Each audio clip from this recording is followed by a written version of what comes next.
Hello, Recess Life listeners. It is early April 2020, and my last episode was late January, and a lot has happened in between then. As you know, we are in a global pandemic from the coronavirus, and my life looks really different right now than it did a few months ago, as I'm sure yours does as well.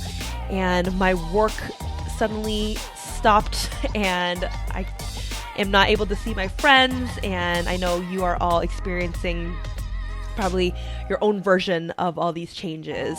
So it's been interesting, and I definitely have had my ups and downs, and I have found myself not quite sure what to do, because play and creativity is always going to be important to me, and I think it's really important to hold your values close to you when times are challenging.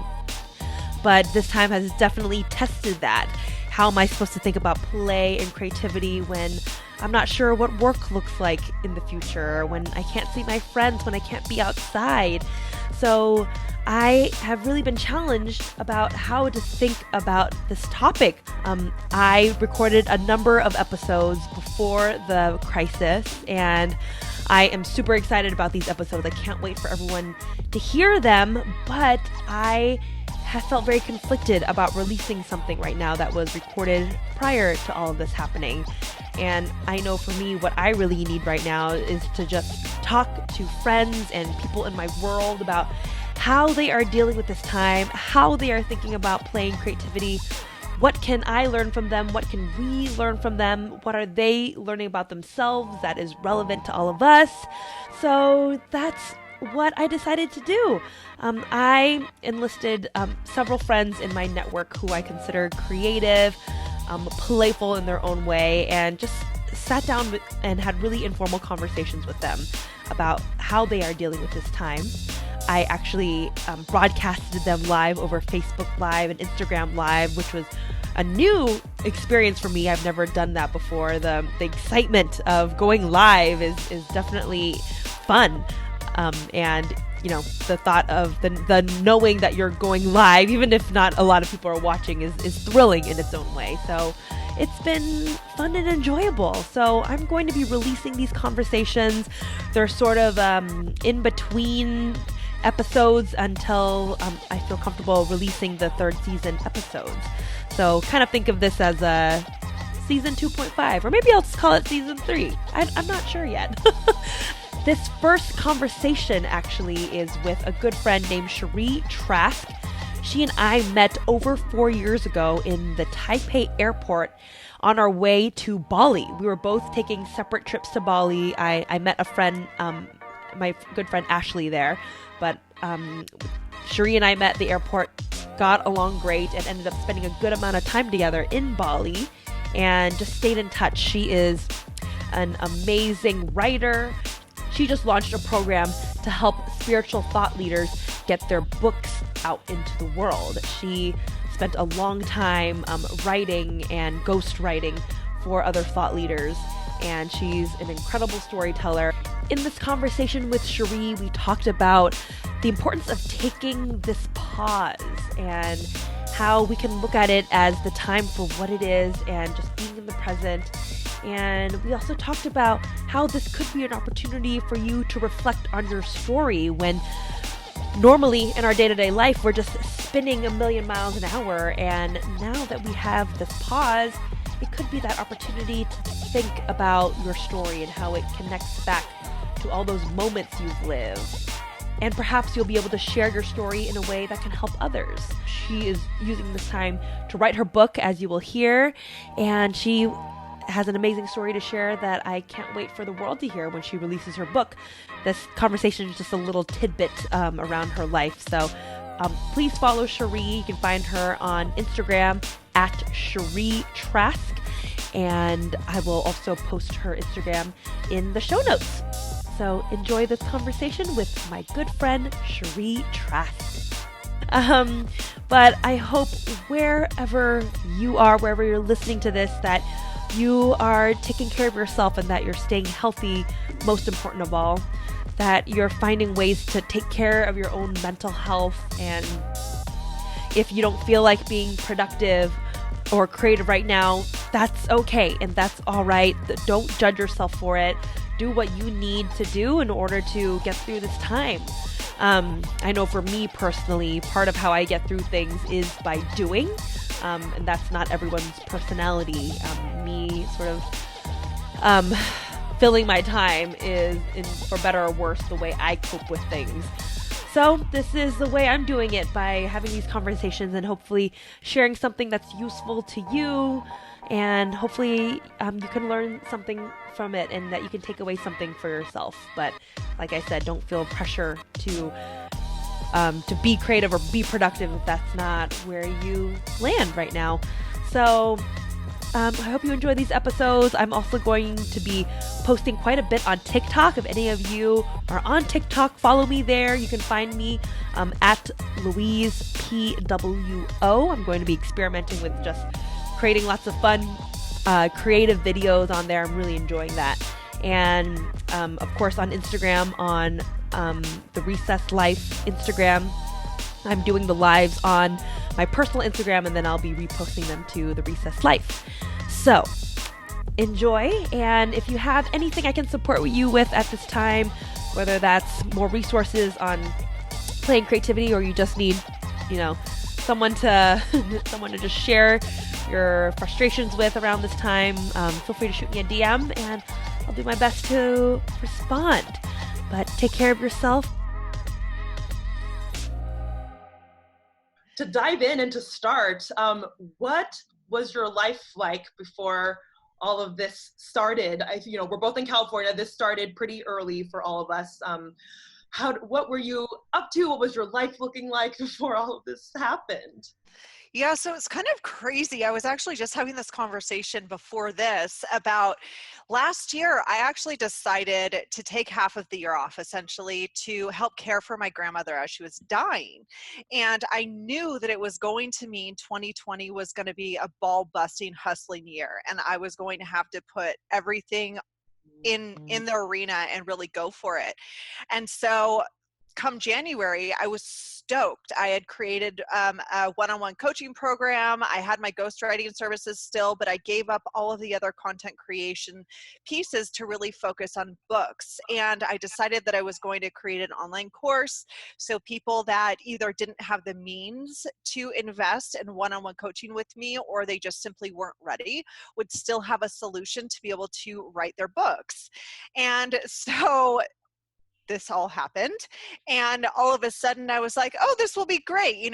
At least I have the online course that people can buy, and they're going to have all this time to write books and And there were plenty of times throughout the process, which I'll let you lead me into whatever you want to know in that scope, but there are plenty of times in the process of creation where I was like, oh fuck, like that didn't work, and having to recreate and pivot. And it's been a really interesting transition, because I had this thought in my mind that because so many people had been coming to me over the years wanting my guidance in regards to writing their book, that this would be the solution for anybody who couldn't afford me or didn't want to invest.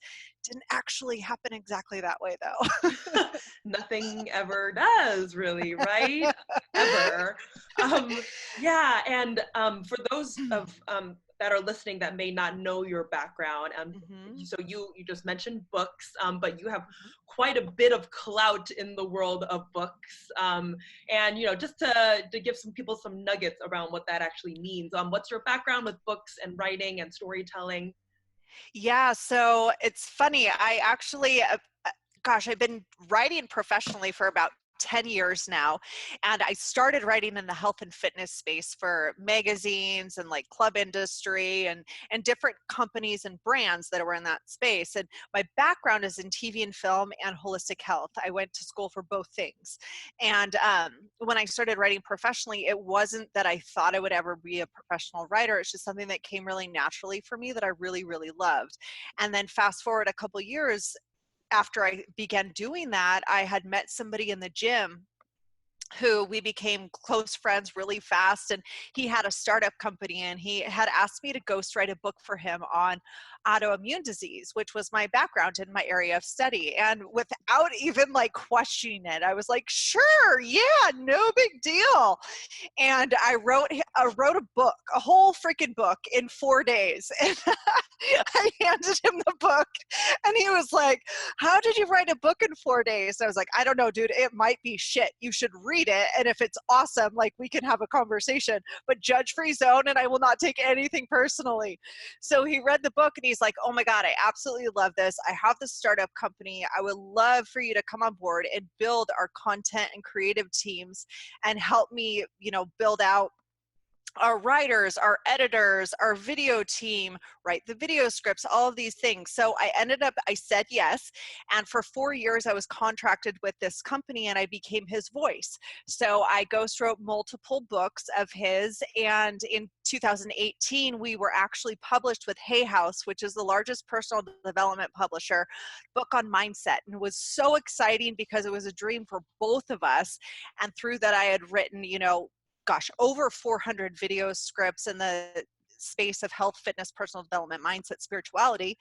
And I can't even tell you how many other things. So then I started writing for other brands. I left that contract 2 years ago, started writing for multiple other brands in the same space, and started building out these programs to help other people that were ready to get their words into the world. So I specifically work with, when I do ghostwriting or one-on-one book coaching, it's specifically with people that are in the transformational nonfiction space.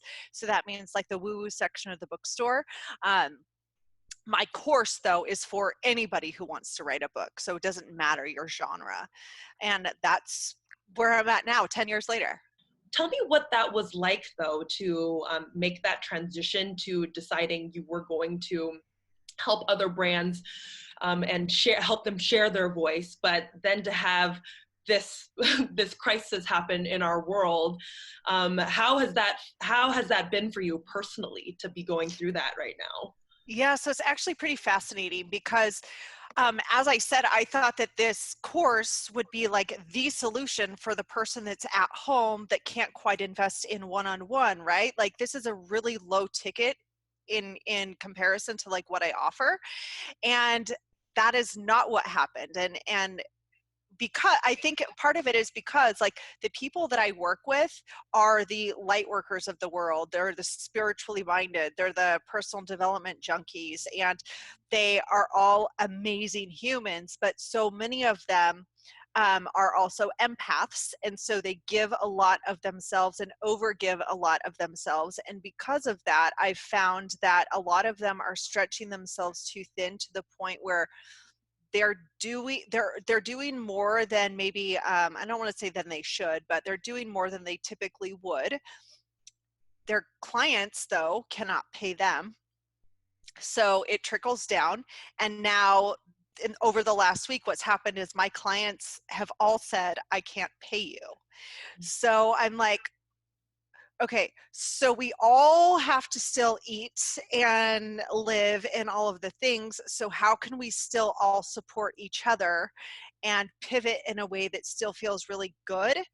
And a lot of the people that have expressed a lot of interest in working with me over the years have now come to a place of like, I can't pay you.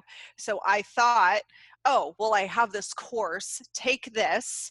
And if you get to the end of that and you still need my support, then I'll take the course cost off of coaching and we'll roll that in, and we'll just start doing coaching from there. And it just hasn't happened that way. It's been like, no, you don't understand. Like, I really don't have money to pay anything. And I'm going to believe them because they're my clients and I love them. But it's a really tough pill to swallow, because the reality is, like, we're all in a knowing space. And I think more than ever, this is a place where we really get to trust not only ourselves, but the bigger picture, and spirit, divine, God, whatever you want to call it, trust something bigger than ourselves, that there's something at play here and there's a reason this is all happening this way. Yeah, yes. And that resonates with me, and I relate to that in a lot of ways because I also do work that has been severely impacted by this crisis in a way that it's really tested my faith and trust muscle that this is all going to work out in some way, shape, or form. And I don't know how, but it's just having that belief that there's something, that this is all supposed to happen in its own way and something's going to come out of it on the other side. But Yeah. that faith and trust muscle is really hard when it's being challenged. It's really hard to trust it in times like this. So Absolutely. And I think yeah. I love that you're honest about that, right? Because I think there's a point where we're all feeling that to some degree. We were talking before this about the first 2 weeks. We were like, yeah, this is amazing. We have all this time to create and do our thing and da, da, da. And then week 3 hits and we're like, fuck my life. What's happening? Yes. And how have you specifically been working through this? Are you taking time to just, be sad because this is hard? Or are you, pushing through and doing what you can? Because I've been back and forth because I think I tend to keep myself busy sometimes to distract myself. And while that works for temporary times, in week 3, like we just said, it's hit me. Yeah, so I'm actually going to give a couple different answers to that. The first one, so I wrote a post today all about distraction, and essentially distraction creates numbness. And what are you not allowing yourself to feel because you're choosing distraction in the midst of all of this? Now, it's not a judgment. I'm not saying like you shouldn't do that, but is it actually serving you and moving you forward into the place that you actually want to be in, right? And the chances are it's probably a no. So I would offer that anybody who's feeling this distraction piece, who's feeling like they have to push right now, when I truly believe we are in a state of slowdown and this is a gift to enjoy the pause, it doesn't mean stop creating. It doesn't mean stop working. It doesn't mean don't push if you need to push. But it does mean that we are being given this huge gift of grace to say, it's okay to slow down right now. It's okay to take a step back. It's okay to have a slower morning. It's okay to go on a walk in the middle of the day, and honoring that space while also getting things done. So for me, I've been in a very big creative space, but like yesterday was a really hard day when I had clients coming to me saying like, oh, I'm so sorry, by the way, I can't pay you, after I had just paid all my bills, paid my rent, all of these things. And that felt scary for me, and that's just the reality of it. I was scared yesterday, and a few days prior I had my moment of breakdown where I cried for the world. I cried for this whole experience. I cried for the women and the children that are in abusive relationships that are now at home with these people. I cried for the babies that aren't being fed, and I cried for myself too. And this scared feeling, this scared little girl really is what it is, that just wants to feel safe and protected. And that's a basic human need, right? The safety piece. And right now, a lot of us don't feel safe. And it's not because we can't get through it, because I truly believe that we will get through it and we're going to be better for it. But while we're in it, it feels really scary. So for me, I've just been focusing on, who am I serving? Why am I serving them? How can I pivot to still be of service and still support my inner knowing and what's going to feel good for me? And one of those things is being able to say, like, I need to continue to have boundaries, and I get to say no, and that's okay. And that feels good to me to say no. And you get to say more yes to yourself and take this time to have self-care. And I definitely have noticed like slower mornings, and I'm okay with that. And going to bed earlier, and I'm okay with that. And appreciating the pause and allowing ourselves to be in this state of slowdown and use it as the gift that it is, versus feeling like we're not doing enough or we're not we don't have enough. Like, think of all the things that you do have, and how can you be instead of do in this space and show up better? Yes, to all of that. How are you, you mentioned boundaries. I think, you know, what does that look like in this time right now? Because, you know, given that we're all at home, so we're already naturally within boundaries because of that. How do you intentionally put boundaries on within the boundaries that we already have, that were already being given to us, so that you can really work to serve your own self-care and to make sure you maintain that creative spirit within you? Yeah, so I think the biggest thing is the reminder, and this is just something, quote it, put it down, write this down, because this is so simple. Like, no is a complete sentence, period. So if anything feels to you like it's not a fuck yes, then it gets to be a no. And in that space of no, knowing that you are giving yourself all of this room for all of the juicy stuff that actually feels aligned to your core essence to show up. And so that could look like if a client comes to you and says, hey, I still need this project done, but I actually can't pay you. There are some people out there right now that are saying yes. And I'm not saying that's bad, but I'm saying, in you doing that and you showing up that way, are you actually honoring yourself and what you need to feel fulfilled in the value that you provide and the role that you have in this world? Or would it feel better for you to say, I still want to support you, let's work out a payment plan, and I will provide the work that I can within that context, but I'm not going to give you all of these things for nothing, because I am also a business owner, right? So it's having the courage to say what feels good and not apologizing for your no or for your pivot, because you don't need to. Does that make Mm-hmm. sense? Yeah, yeah.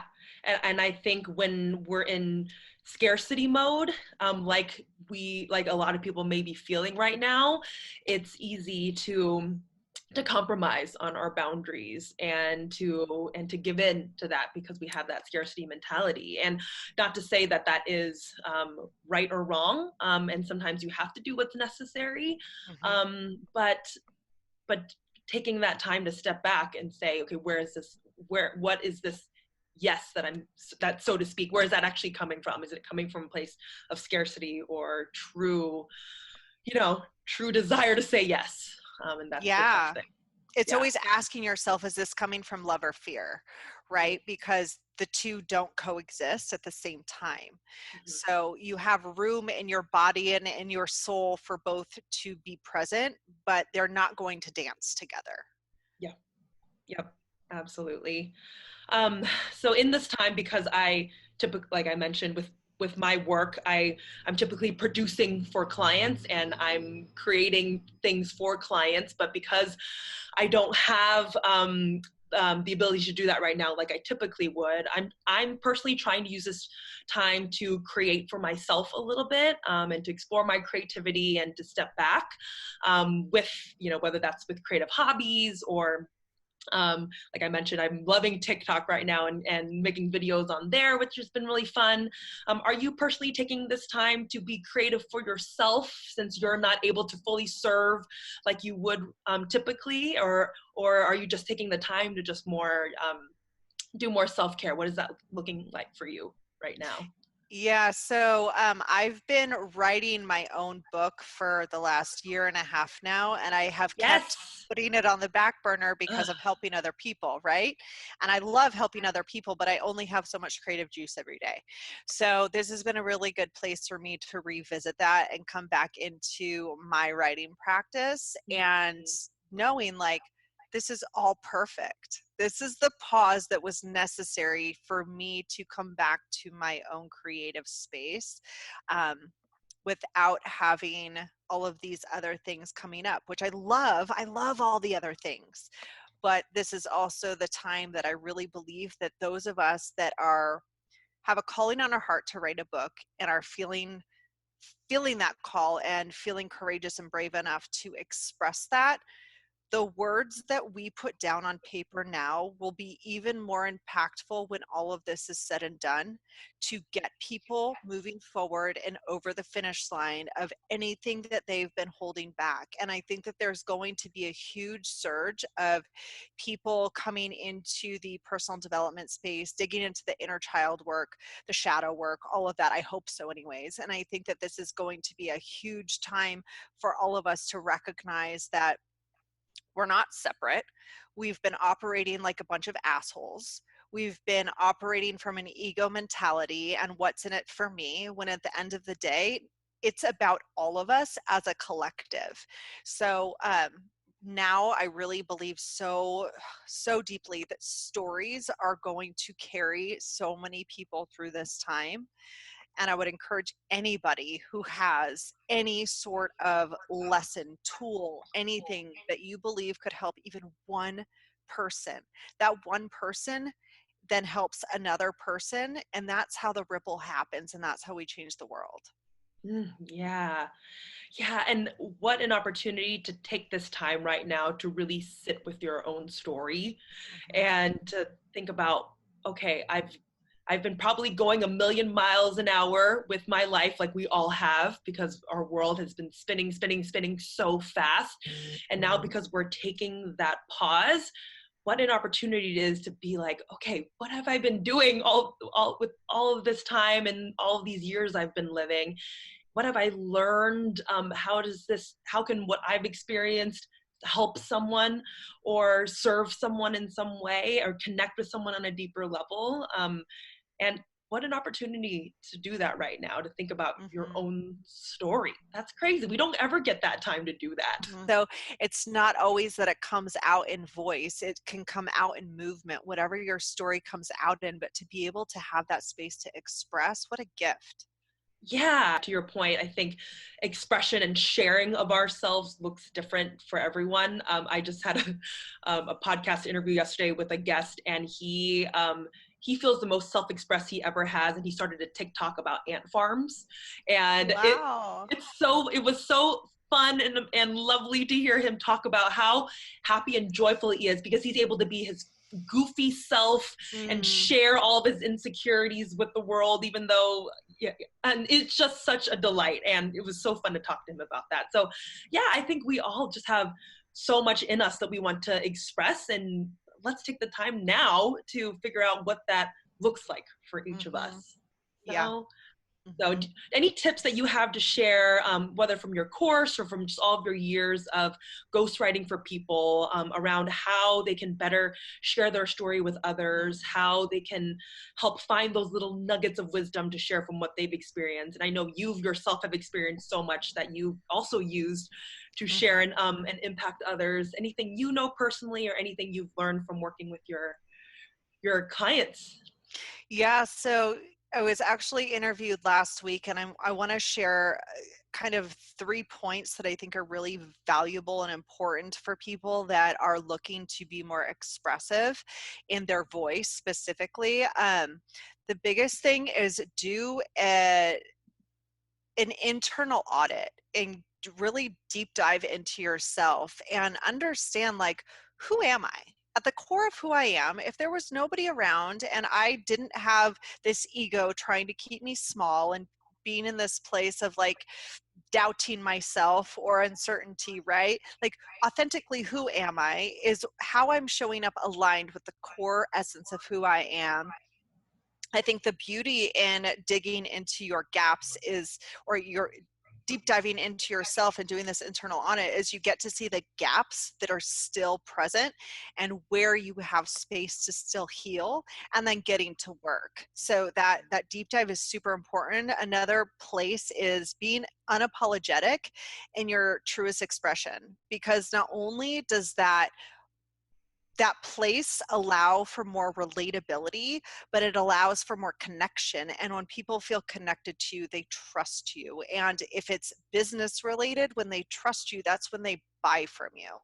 So it's really a matter of going down this rabbit hole of can I be brave in my truest expression and be okay feeling scared and doing it anyway? And then practicing radical vulnerability. So having the hard conversations, having clear boundaries, asking for what you want and need, and then allowing yourself the space to receive it.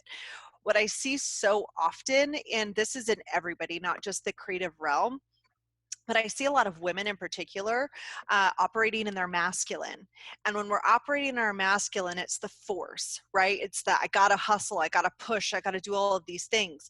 But at the core of who we are as women is feminine, which is the flow, which is the nurturer, which is all of those things that we've kind of forgotten. And like, side note, no wonder men are confused dating us, because they're like, I don't know where I fit.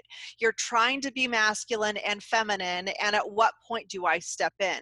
So I think with the creative process, like the more that we can dive into who we are and really begin to fully love ourselves as we are, our dark, our light, the shadow, all of it, and being unapologetic in our truest expression, and then practicing that radical vulnerability, it translates into everything that you put out into the world, whether it's a social media post or it's a Twitter, or I don't have Twitter, so is that what they call it? No, me neither. A tweet.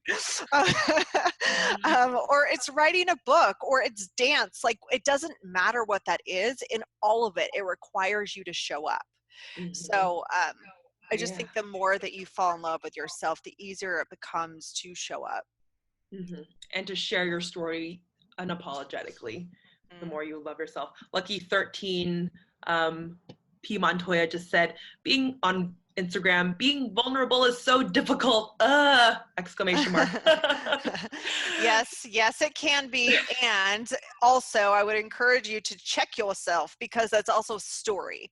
You've decided that that is the story that you are holding on to based on either past circumstances or what other people have told you. So, number one, I would look at, who are you following on social media, and are they lifting you up into a place where you're now feeling more empowered to share? And what would it look like for you to step outside of your comfort zone and say, you know what, I'm going to try it on just a little bit and a little bit and a little bit and a little bit more every single day. And all of a sudden you will notice that you'll become transformed in the way that you do show up. Yeah. Oh, yes. Just start with baby steps. Start with baby steps. Try it on. See how it feels. You know, celebrate that you didn't die because you were a little vulnerable. Oh, yay. Oh my gosh, Sheree, you're so amazing. I'm so excited to see all the amazing people you help bring their stories out into the world, as well as I can't wait to read your book when it's out. Thanks, love. I hope you're able to just take this time to focus on that a little bit while this all passes. Oh yeah, whenever that will be. Any last words to share around just how to get through this time? If how to think about play and creativity in this time, in a time that feels so uncertain for so many of us right now. I think that is like the ultimate place to play and be creative. We are in this time of, I have no idea how long this is going to last, what it's going to mean, how we're going to get out of it. And instead of trying to focus on creating, an outcome and making it happen your way, releasing, surrendering, letting go of how you think that it's supposed to look or should look. If you've been wishing for however long that you had more time in the morning to, go for a morning walk or have a morning dance party, which I've been doing lately, and it's super fun. If you you do have time now. And even if you're somebody who is blessed enough to still be employed at this point and you have meetings during the day, you still likely have a little bit more free time. So in that free time, what are the things that you've been putting off? Because here's the deal, and I say this with books especially, if you're not going to do it now, you're probably not going to do it. Like, you're just not. There is more time now than we've ever had to be alone. And if you're not allowing yourself this space, my guess is that you're probably in the distracting phase and you're in the numbing phase versus the feeling phase. And Yep. human beings, we're not meant to just feel happy.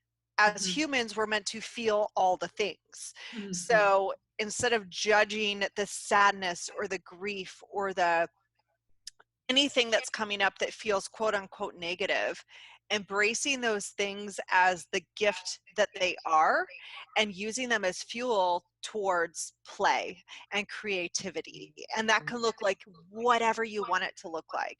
Mm, I can't tell you how many people have said to me whenever I do talk to them about what play and creativity looks like for them.